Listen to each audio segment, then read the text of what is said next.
Bismillah wa salatu salam ala rasulillahi sallallahu alayhi wa sallam. Inch'Allah ta'ala, on va parler du deuxième naqid, min nawaqid al-Islam, du deuxième annulatif de l'Islam.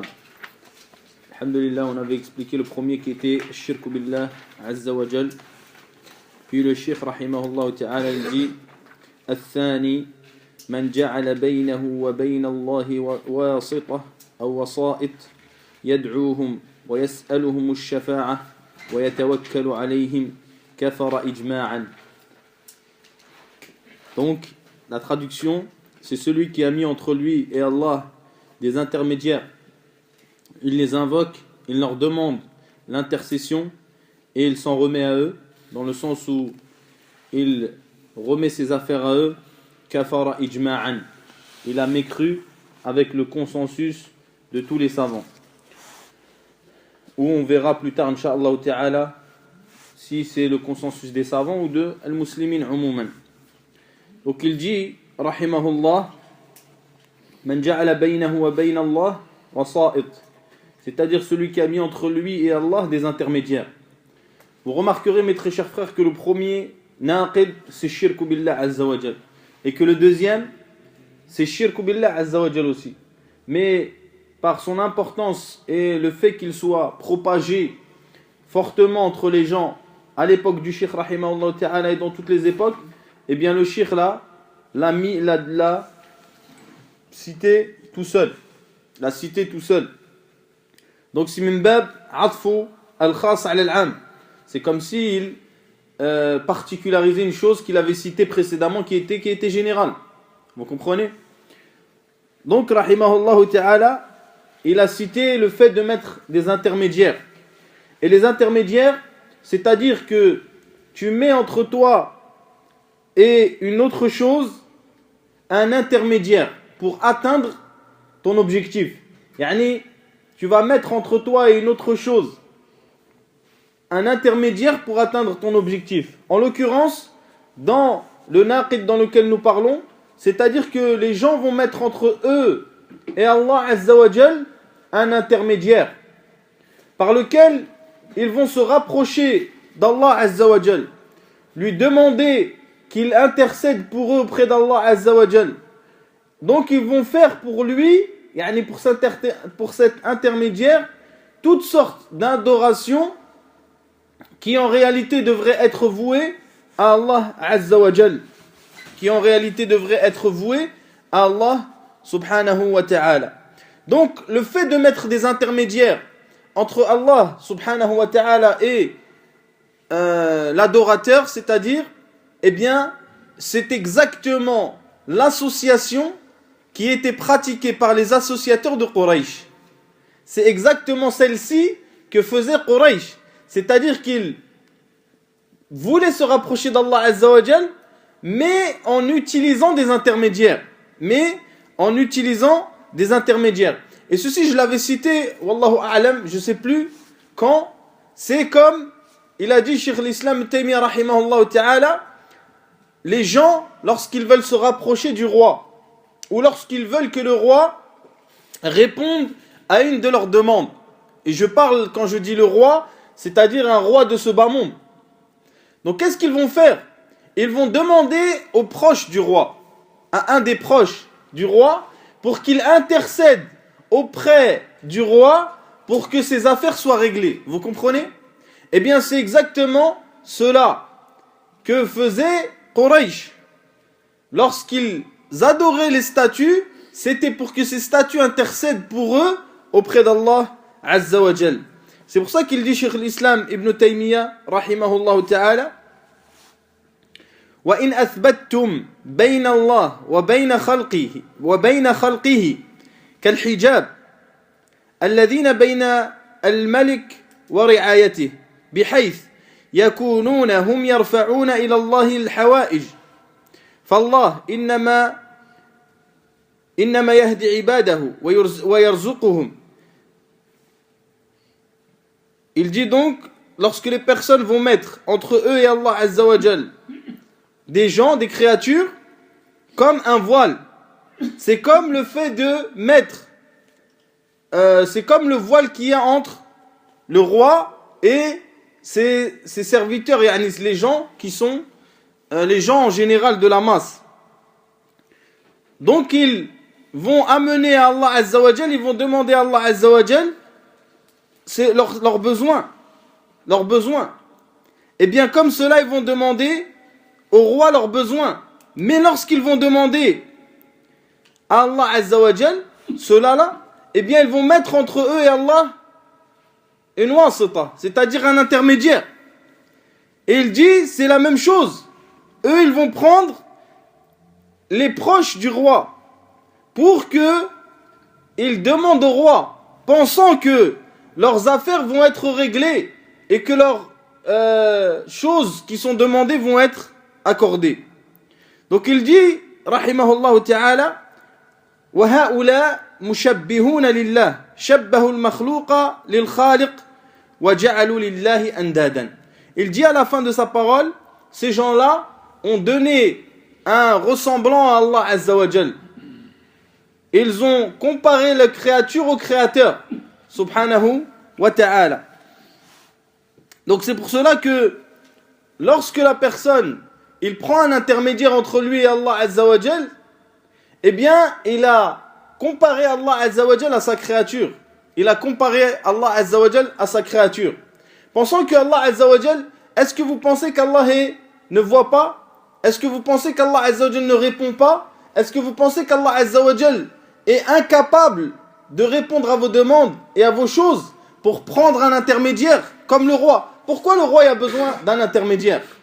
Pourquoi lorsque nous avons besoin d'une chose, eh bien, les gens passent par un intermédiaire?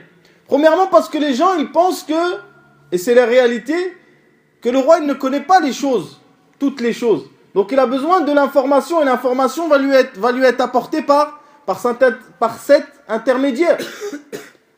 Alors qu'Allah Azza wa Jal, est-ce qu'il a besoin de quelqu'un qui lui apporte les informations? Allah Azza wa Jal, il connaît toutes choses qu'il se passe sur et au-dessus et sous la terre, subhanahu wa ta'ala. Puis le roi, lorsqu'il va donner, il va répondre à la demande d'une personne. Il se peut qu'il lui réponde, mais alors qu'il est pas content ou en colère, ou qu'il lui donne et qu'il ne veut pas. Alors qu'Allah Azza wa Jal, il est miséricordieux. Celui qui lui demande, il lui donnera, subhanahu wa ta'ala. Donc il n'y a aucune ressemblance entre Allah Azza wa Jal et une créature parmi les créatures. Donc Allah Azza wa Jal, il dit dans le Coran, en parlant de ceux qu'ils ont mis comme intermédiaires, ceux qui ont pris des intermédiaires entre lui et eux, il dit وَالَّذِينَ اتَّخَذُوا مِن دُونِهِ أَوْلِيَاءَ مَا نَعْبُدُهُمْ إِلَّا لِيُقَرِّبُونَا إِلَى اللَّهِ زُلْفَى. Donc il dit ceux qui ont pris autre que lui comme alliés, ils disent nous les adorons pas sauf pour qu'ils nous rapprochent d'Allah Azza wa Jal. C'est-à-dire que lorsque nous adorons ces statues ou ces divinités en dehors d'Allah Azza wa Jal, notre objectif n'est pas de les adorer, mais notre objectif est de se rapprocher d'Allah Azza wa Jal et de être soumis à Allah subhanahu wa ta'ala. Donc ces associateurs, ils avaient la conviction lorsqu'ils adoraient ces intermédiaires. Et ceci, il faut le savoir, que ces intermédiaires-là, ils ne créaient pas, ils ne subsistaient pas, et ils ne possédaient aucune chose en dehors d'Allah Azza wa Jal. C'est-à-dire que lorsqu'ils adoraient ces intermédiaires, eh bien ils avaient la conviction que ce n'était pas eux qui créaient, que ce n'était pas eux qui subsistaient, que ce n'était pas eux qui détenaient l'ordre. Vous comprenez? Mais malgré tout, ils les adoraient pour qu'ils les rapprochent d'Allah Azza wa Jal. Ceci est prouvé par la parole d'Ibn Abbas, radiyallahu ta'ala anhu, qui est rapporté par Muslim, où il dit, lorsque les mushrikines avant ils faisaient at-talbiya, ils disaient labbayk la sharika lak, labbayk la sharika lak, illa sharikan huwa lak, illa sharikan huwa lak, tamlikuhu wa ma malak. Tamlikuhu wa ma malak. Donc il disait, le hadith est rapporté par Muslim, il disait, labbaik la sharika lak, tu n'as pas d'associé, sauf un associé que tu as choisi et que tu possèdes, et tu possèdes ce qu'il possède. Vous comprenez? C'est-à-dire que même lorsqu'ils adoraient ces intermédiaires, ils avaient la conviction que ces intermédiaires-là ne possédaient pas l'ordre, qu'ils ne subsistaient pas, ils ne créaient pas. Et c'est pour cela que l'adoration des mouchrikines de notre époque est bien pire que celle de Quraysh. Et que shaddu khataran est encore plus dangereuse et encore plus mécréante que celle de Quraysh. Car ceux d'aujourd'hui, ils ont une conviction que ceux qu'ils adorent, eh bien, ils peuvent faire pour eux. Ils peuvent créer pour eux. Comme nous voyons dans les pays d'Afrique en général, ils vont demander à avoir des enfants à un mort. Wal'iyadu billah. Ils ne l'utilisent pas comme intermédiaire, mais lui demandent à lui directement. Wal'iyadu billah. Donc ceci est encore bien plus pire. Donc il dit, Cheikh Sa'di rahimahullah ta'ala, dans le tafsir de ce verset, il dit, يعني والذين اتخذوا من دونه أولياء ما نعبدهم إلا ليقربونا إلى الله زلفى. Il dit, لترفع حوائجنا لله وتشفع لنا عنده. C'est-à-dire pour que nos affaires soient amenées auprès d'Allah et pour que Allah, ils intercèdent pour nous auprès d'Allah. وإلا نحن نعلم أنها لا تخلق ولا ترزق ولا تملك من الأمر شيئا.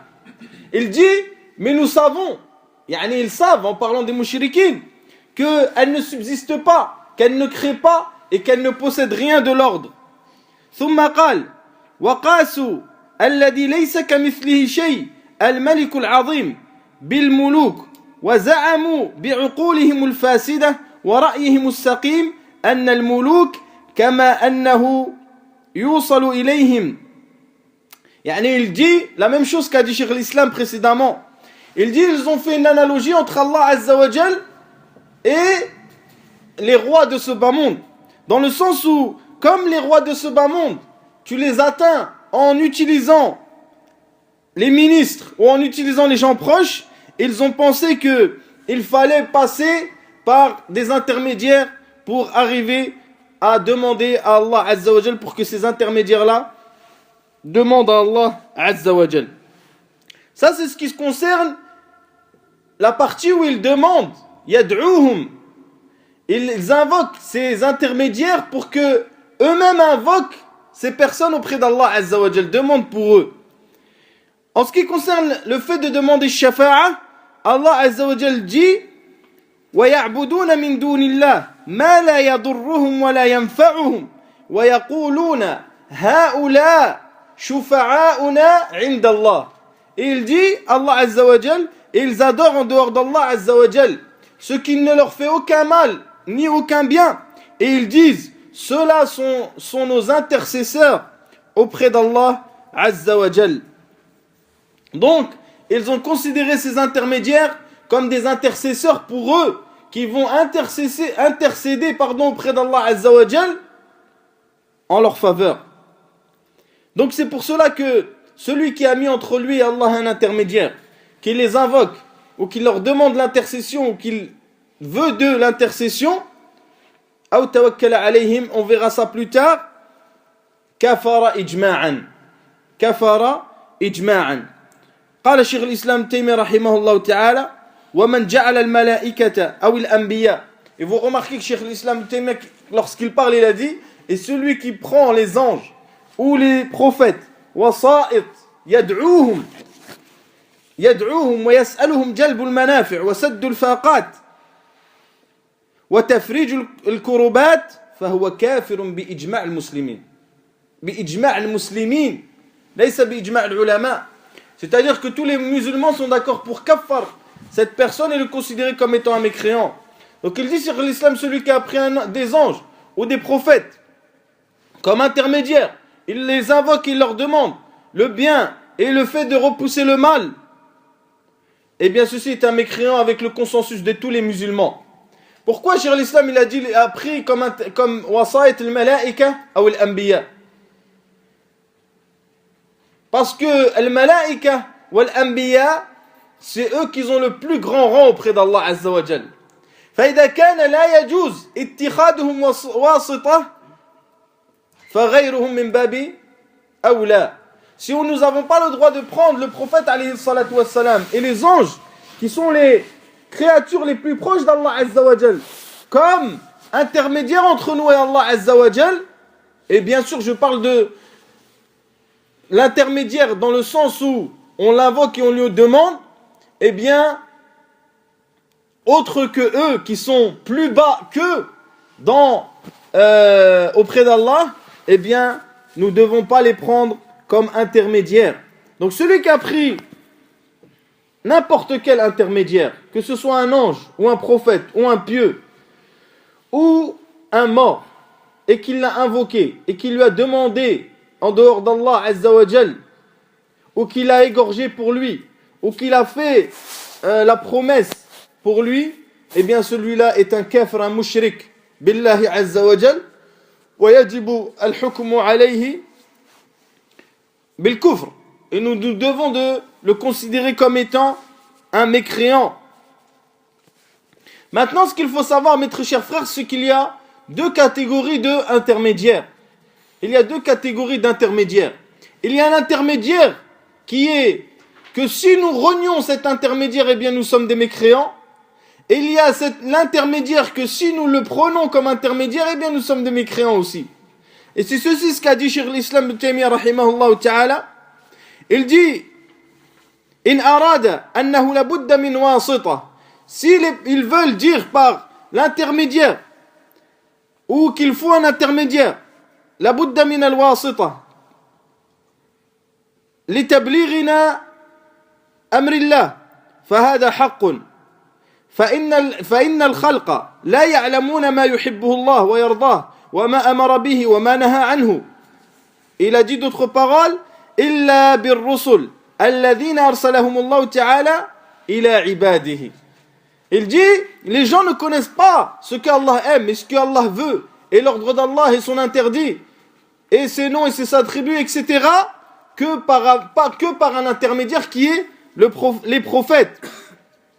Puis il a dit وهذا ما أجمع عليه أهل الملل من المسلمين واليهود والنصارى فإنهم يثبتون الوسائط بين الله وبين عباده وهم الرسل الذين بلغوا عن الله أمره وخبره. Donc il dit ceci est un consensus entre toutes les religions, que ce soit les musulmans, les juifs, les chrétiens, qu'ils affirment qu'il y a des intermédiaires entre eux et Allah, et ce sont les prophètes qui viennent les informer de l'ordre d'Allah et de son information. قال الله تعالى الله يصطفي من الملائكة رسلا ومن الناس. Donc Allah Azza wa Jal prend des anges comme envoyés et aussi parmi les gens. ومن أنكر هذه الوسائط فهو كافر بإجماع أهل الملل. Et celui qui remet en cause cet intermédiaire, eh bien, est un mécréant avec le consensus de toutes les religions. Ensuite, dans sa parole, Cheikh rahimahullah ta'ala, que j'ai pas rapporté, il a cité ce qu'a dit Cheikh Mohammed ibn Abdel Wahhab. Celui qui a mis un intermédiaire entre lui et Allah Azza wa Jal, il l'invoque, etc. Eh bien, celui-là aussi est un kafir bi ijma' al-muslimin kama taqaddam. Donc c'est pour cela, mes très chers frères, que pourquoi les gens sont tombés dans le fait de prendre des intermédiaires. Dans le fait de prendre des intermédiaires. Cela est arrivé par le fait que les gens ont eu des ambiguïtés. Et la première ambiguïté qu'ils ont eue et qui les a menés au fait de prendre des intermédiaires, si nous la considérons, nous dirons que c'est quelque chose de louable. Car ils ont dit que nous prenons des intermédiaires min bab ta'zimillah. Vous comprenez? Comme Allah Azza wa Jal est immense et que nous ne pouvons pas nous permettre de demander à Allah directement, nous devons choisir des gens qui ont une position auprès d'Allah Azza wa Jal que eux vont demander. Vous comprenez? Donc, min bab ta'zimillah. Le fait que eux, ils se considèrent comme étant mauvais et ils considèrent que Allah est le majestueux par excellence et qu'ils ne peuvent se permettre de lui demander directement, alors ils vont prendre des intermédiaires. Alors ils vont prendre des intermédiaires pour demander à leur place. Des intermédiaires qui, soi-disant, doivent avoir une place auprès d'Allah Azza wa Jal. Donc cette shubha-là, c'est une shubha que ont les gens qui adorent les tombes, wal-iyadu billah, ubad al-qubur, qui adorent les tombes en dehors d'Allah Azza wa Jal. Et comment nous répondons à cette ambiguïté? Eh bien, simplement, premièrement en disant que si ceci était légiféré, c'est-à-dire le fait de prendre des intermédiaires en dehors, des intermédiaires entre nous et Allah Azza wa Jal, eh bien, Allah Azza wa Jal l'aurait expliqué, l'aurait montré dans son saint livre, ainsi que le prophète sallallahu alayhi wa sallam l'aurait expliqué et cité. Malheureusement, pour eux, c'est exactement le contraire que Allah Azza wa Jal dit. C'est qu'il est interdit de mettre des intermédiaires entre lui, même si c'est le prophète, même si c'est un ange. Donc c'est exactement le contraire qui est dit par Allah Azza wa Jal et son prophète, quand vous dites, vous, que c'est pour grandir Allah Azza wa Jal. Deuxième chose, si c'était une action qui était faisable, eh bien les compagnons du prophète sallallahu alayhi wa sallam, ils auraient pris comme intermédiaire qui? Le prophète alayhi salatu wa sallam. Ils l'auraient fait, ils auraient utilisé le prophète qui est la meilleure créature comme intermédiaire entre eux et Allah. Malheureusement pour eux encore, ce qui est connu des compagnons du prophète sallallahu alayhi wa sallam, c'est qu'au contraire, ils adoraient Allah et ils invoquaient Allah directement et qu'ils n'utilisaient aucun intermédiaire. Radiyallahu ta'ala anhum. Troisième chose, c'est que le fait de prendre des intermédiaires, eh bien c'est comme si nous ressemblions Allah Azza wa Jal à sa créature ou au roi de ce bas monde. Et que ce qiyas, cette analogie-là, est une analogie qui est batila. Qui est batila pour plusieurs raisons. Pour plusieurs raisons. Donc il dit, Abdurrahman ibn al-Qasim, rahimahullah ta'ala, il dit, إذا دعوت نبيا أو غيره فإن كنت تظن أنه أعلم بحالك أو يقدر على سؤالك وأرحم بك من ربك فهذا جهل وكفر وضلال. Il dit, si tu invoques un prophète ou autre qu'un prophète et que tu penses qu'il connaît mieux ta situation et qu'il est plus capable de répondre à ta demande et qu'il est plus miséricordieux envers toi, eh bien sache que ceci est une ignorance, c'est une mécréance, c'est un égarement. Pourquoi? Parce que celui qui connaît le mieux notre situation, qui est-ce? Allah Azza wa Jal. Celui qui est le plus capable de répondre à nos demandes, c'est Allah Azza wa Jal. Celui qui est le plus miséricordieux envers ses créatures, eh bien c'est Allah Azza wa Jal. Et même, disons que les gens qui sont dans les tombes, que ce soit un prophète ou un pieux ou n'importe qui, eh bien lui-même a besoin de la miséricorde d'Allah Azza wa Jal. Lui-même a besoin qu'Allah Azza wa Jal soit miséricordieux envers lui. Deuxième shubha qu'ils ont, deuxième ambiguïté dans laquelle ils sont tombés, c'est que ils ont pensé que les pieux, c'est-à-dire les gens qui étaient pieux, qui étaient adorateurs d'Allah Azza wa Jal et qui avaient une certaine piété, eh bien qu'ils avaient une place auprès d'Allah et que cela pouvait intercéder pour eux, ou cela pouvait demander pour eux. Donc lorsqu'ils voyaient un pieux, et ceci est aussi une shubha qui est ancienne, cette shubha est ancienne, comme Allah Azza wa Jal en parle dans le peuple de Nuh. Et c'est comme cela qu'a commencé l'association. C'est comme cela qu'a commencé l'association. Donc qu'est-ce qu'ils ont pensé? Ils ont dit, ces pieux-là, vu qu'ils sont pieux et qu'ils adorent Allah Azza wa Jal, ils ont une place auprès d'Allah. Et vu qu'ils ont une place auprès d'Allah, eh bien nous pouvons les utiliser comme intermédiaires entre nous et Allah Azza wa Jal. Qu'est-ce que nous répondons à cette ambiguïté? Eh bien c'est très simple. Nous disons que la piété de ces gens-là ne peut pas être bénéfique à toi. La piété de ces gens ne peut pas être bénéfique une fois qu'ils sont morts. Une fois qu'ils sont morts, leur piété ne peut pas être bénéfique. Allah Azza wa Jal dit Yawma la tamliku nafsun li nafsin shay'a. Le jour où aucune âme ne pourra aider une autre âme, ou qu'aucune âme ne possédera une chose pour une autre âme. C'est-à-dire que la personne qui a été pieuse dans ce bas monde, eh bien, elle trouvera sa piété auprès d'Allah. Mais sa piété ne peut être quelque chose de profitable pour quelqu'un d'autre que lui. Donc qu'est-ce qu'il faut faire alors? Qu'est-ce qu'il faut faire? Il faut être pieux, c'est simple. Il faut essayer d'être parmi les gens qui sont pieux, tout simplement. Pourquoi tu vas aller demander à un pieux d'intercéder pour toi? Sois pieux et demande à Allah directement d'intercéder pour toi, tout simplement. Pourquoi tu veux faire de l'association Billahi Azza wa Jal?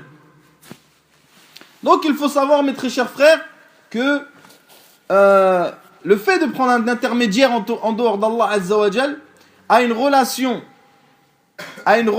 directe avec l'utilisation des causes pour atteindre un objectif. Je ne sais pas si vous comprenez exactement ce que je veux dire. C'est-à-dire tu as le droit d'utiliser certaines causes pour atteindre un certain objectif. Donc par exemple, je vous donne un exemple. Est-ce qu'une personne peut avoir l'intercession des gens? Par exemple, est-ce qu'une personne peut avoir l'intercession des gens?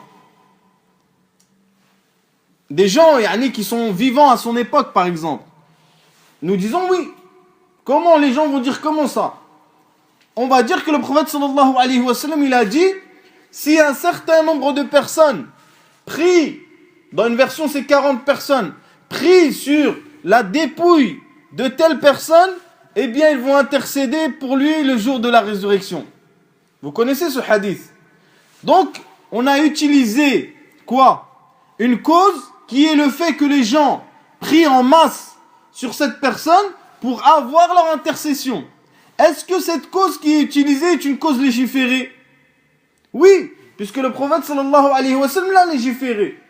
Est-ce que le fait d'aller demander à une tombe d'un mort, même s'il est pieux, qu'il intercède auprès d'Allah, est une cause légiférée? Eh bien non. C'est même une cause qui est contre-légiférée. C'est-à-dire elle est haram et nous n'avons pas le droit de l'utiliser. Donc c'est pour ça que Cheikh l'Islam Ibn Taymiyyah il dit ينبغي أن يعرف في الأسباب ثلاثة أمور. Il est impératif de connaître sur les causes utilisables pour atteindre un objectif 3 choses. La première chose qu'il faut savoir أن السبب المعين لا يستقل بالمطلوب بل لابد معه من أسباب أخرى ومع هذا فلها موانع فإن لم يكمل الله الأسباب ويدفع الموانع لم يحصل المقصود. Il dit, il faut savoir que la cause unique elle-même ne suffit pas, mais elle a besoin d'autres causes. Et elle a besoin que les empêchements soient levés et qu'Allah Azza wa Jal facilite. Sinon, l'objectif ne sera pas atteint. Deuxième chose, il dit أنه لا يجوز أن يعتقد أن الشيء سبب إلا بعلم فمن أثبت شيئا سببا بلا علم أو يخالف الشرع فكان مبطلا. Donc il dit il faut que la chose soit légiférée ou connue. Comme par exemple quelqu'un il a mal à l'estomac, مثلا, il va manger le rideau pour se soigner l'estomac. Eh bien celui-là il n'est pas, on va l'emmener direct psychiatrie. Voilà, par exemple, donc il faut que soit c'est connu par la science, soit c'est légiféré dans le sharia, que c'est une cause qui mène à cet objectif. Troisième chose, il dit أن الأعمال الدينية لا يجوز أن يتخذ منها شيئا سببا إلا أن يكون مشروعا. Donc il dit, on n'a pas le droit d'utiliser des actions religieuses comme cause, sauf si elle est légiférée. C'est-à-dire qu'on ne va pas inventer une adoration pour atteindre un objectif. C'est ce qu'ils ont fait. C'est-à-dire qu'ils ont mis des intermédiaires pour atteindre quoi là, l'intercession, pour avoir al-shafa'a, mais ils ne l'auront pas. Même bien pire que cela, ils vont sortir de l'islam et ils auront l'adab al-alim. Donc c'est pour cela qu'il faut bien, mes frères, comprendre cela pour ne pas tomber dans ce qui est tombé les associateurs. Donc ensuite il dit wa yas'aluhum ash-shafa'a, c'est-à-dire qu'il leur demande l'intercession. Wa ash-shafa'a hiya fi al-lughati ja'lu al-witri ou ja'lu al-witra shaf'an, c'est-à-dire de mettre une chose qui est un, deux ou plusieurs. Et dans la législation, c'est-à-dire c'est le fait de mettre de prendre un intermédiaire pour qu'il te soit bénéfique. C'est le fait de donner ou de demander un bien pour autrui aussi. C'est ça, shafa'a, c'est-à-dire que quelqu'un, tu as un intermédiaire qui va demander pour toi le bien, ou qui va être bénéfique dans le bien, c'est-à-dire dans le fait d'avoir un bien ou le fait de ne pas être touché par un mal. Comme par exemple, shafa'atul nabi sallallahu alayhi wa sallam yawm al-qiyamah, quand le prophète sallallahu alayhi wa sallam va intercéder le jour de la résurrection. Shafa'a de al-malaika, shafa'a d'autres, etc. Il y a plusieurs sortes, nous les expliquerons incha'Allah dans al-ha'iyya. Donc الشفاعة نوعان.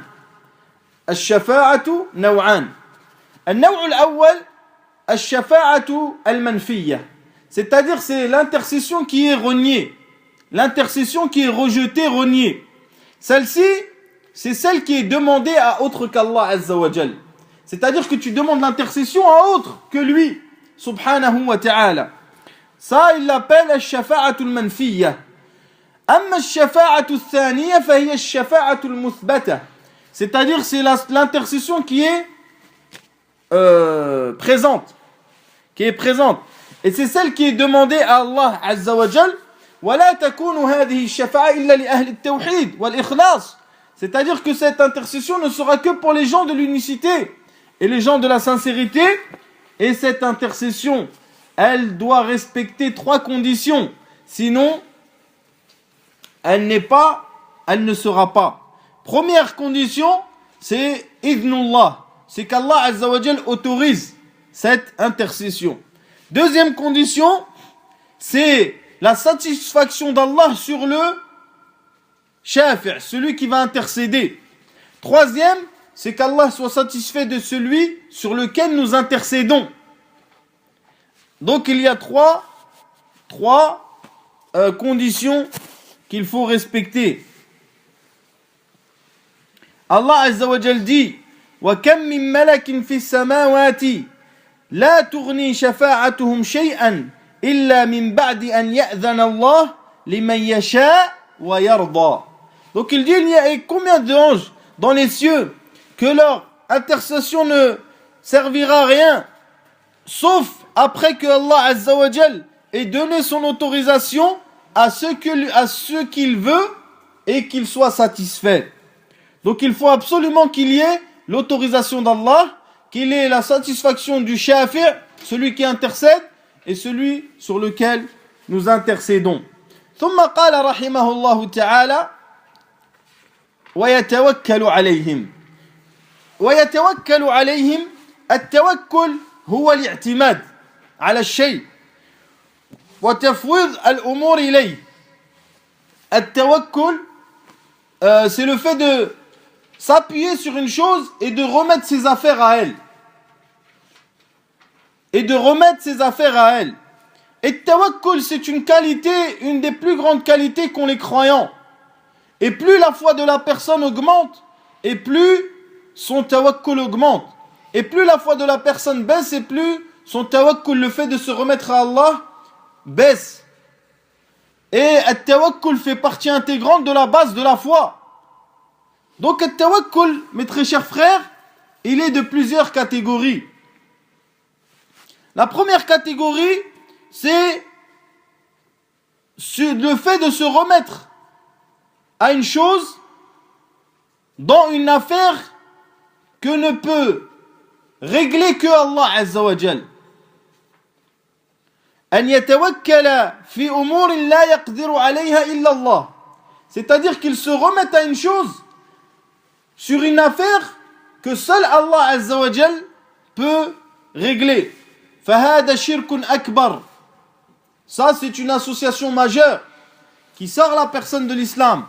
C'est-à-dire que tu te remets à une chose ou à n'importe quelle chose pour une affaire que seul Allah Azza wa Jal peut faire.